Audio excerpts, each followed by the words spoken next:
Hi అండి. ఎలా ఉన్నారు? ఏం చేస్తున్నారు? బాగున్నారా? దేవుని కృపను బట్టి, మీ కృపను బట్టి అయితే నేను బాగున్నాను. మీరు కూడా బాగున్నారని తలుస్తూ ఉన్నాను.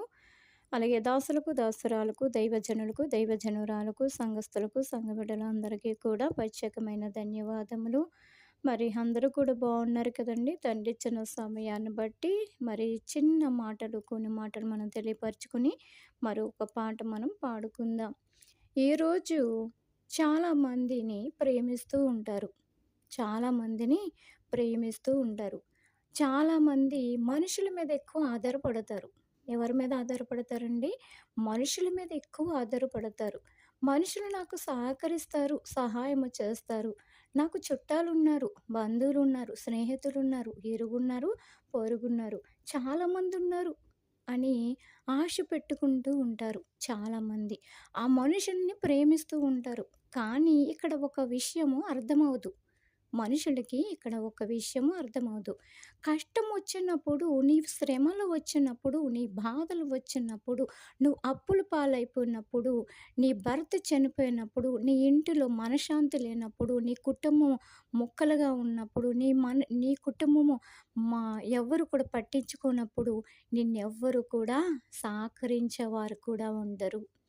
ఎందుకంటే ఇక్కడ ఎవరు కూడా నిన్ను సహకరించడం కాదు, ఎలా ఉన్నావనే వారు కూడా ఉండరు.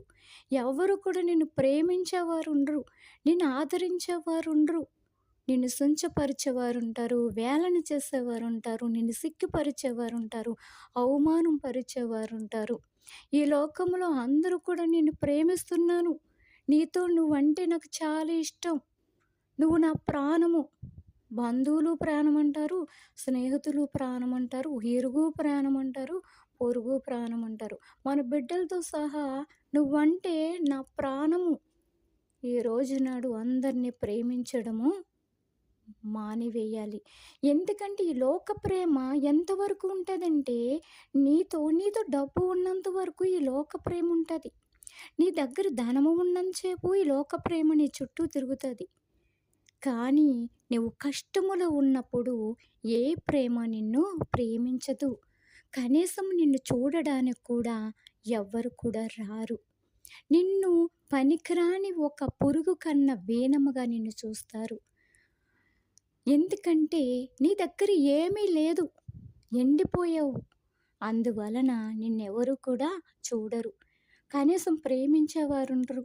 చేర్నించుకుంటారు, అవమానం పరుస్తారు, నవ్వుతారు, ఎక్కిలిస్తారు, చెవులు చెవులు గొనుక్కుంటూ ఉంటారు.